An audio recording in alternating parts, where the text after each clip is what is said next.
وی M خلیل الرحمن channel میں آپ کا خیر مقدم ہے۔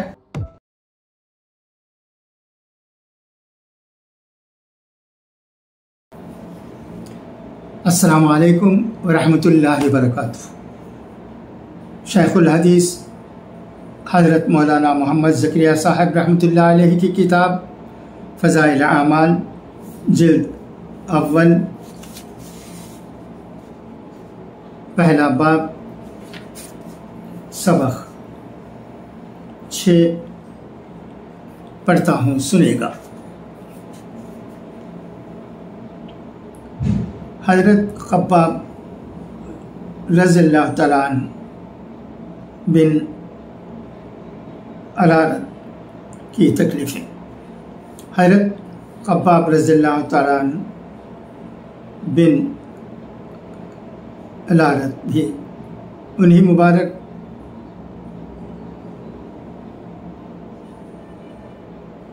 ہستیوں میں ہیں جنہوں نے امتحان کے لیے اپنے آپ کو پیش کیا تھا اور اللہ کے راستے میں سخت سے سخت تکلیفیں برداشت کی۔ شروع ہی میں 5-6 آدمیوں کے بعد مسلمان ہو گئے تھے، اس لیے بہت زمانے تک تکلیفیں اٹھائیں۔ لوہے کی ذرہ پہنا کر ان کو دھوپ میں ڈال دیا جاتا، جس سے گرمی اور تپش کی وجہ سے پسینوں پر پسینے بہتے رہتے تھے۔ اکثر اوقات بالکل سیدھا گرم ریت پر لٹا دیا جاتا، جس کی وجہ سے کمر کا گوشت تک گر گیا تھا۔ یہ ایک عورت کے غلام تھے۔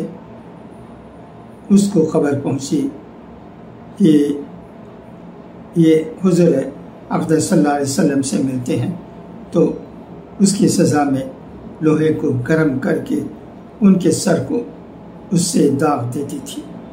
حضرت عمر رضی اللہ تعالیٰ عنہ نے ایک مرتبہ عرصے کے بعد اپنے زمانے خلافت میں حضرت خباب سے ان تکلیفوں کی تفصیل پوچھی جو ان کو پہنچائی گئی۔ انہوں نے عرض کیا کہ میری کمر دیکھیں۔ حضرت عمر رضی اللہ تعالیٰ عنہ نے کمر دیکھ کر فرمایا کہ ایسی کمر تو کسی کی دیکھی نہیں۔ انہوں نے عرض کیا کہ مجھے آگ کے انگاروں پر ڈال کر گھسیٹا گیا، میری کمر کی چربی اور خون سے وہ آگ بجھی۔ ان حالات کے باوجود جب اسلام کو ترقی ہوئی اور فتوحات کا دروازہ کھلا تو اس پر رویا کرتے تھے کہ خدا نخواستہ ہماری تکلیف کا بدلہ کہیں دنیا ہی میں تو نہیں مل گیا۔ حضرت خباب رضی اللہ تعالیٰ عنہ کہتے ہیں کہ ایک مرتبہ حضور اقدس صلی اللہ علیہ وسلم نے خلاف عادت بہت ہی لمبی نماز پڑھی۔ صحابہ رضی اللہ تعالیٰ عنہ نے اس کے متعلق عرض کیا تو حضور نے ارشاد فرمایا کہ یہ رغبت و ڈر کی نماز تھی۔ میں نے اس میں اللہ تعالیٰ سے 3 دعائیں کی تھی، 2 ان میں سے قبول ہوئی اور 1 کو انکار فرما دیا۔ میں نے یہ دعا کی کہ میری ساری امت قحط سے ہلاک نہ ہو جائے، یہ قبول ہو گئی۔ دوسری یہ دعا کہ ان پر کوئی ایسا دشمن مسلط نہ ہو جو ان کو بالکل مٹا دے، یہ بھی قبول ہو گئی۔ تیسری یہ دعا کہ ان میں آپس میں لڑائی جھگڑے نہ ہوں، یہ بات منظور نہیں ہوئی۔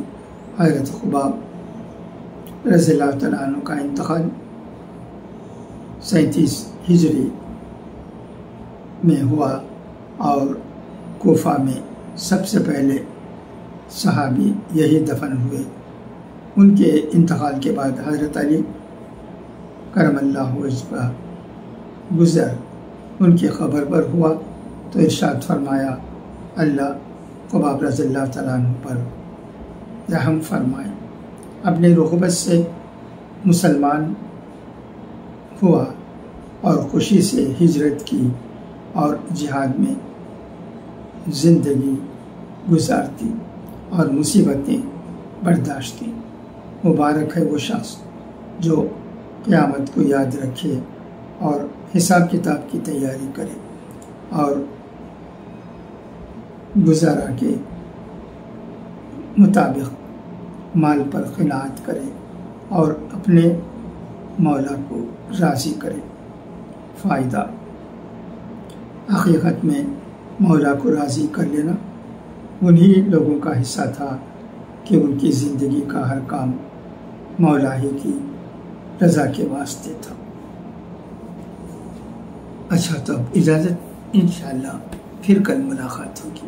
خدا حافظ، فی امان اللہ۔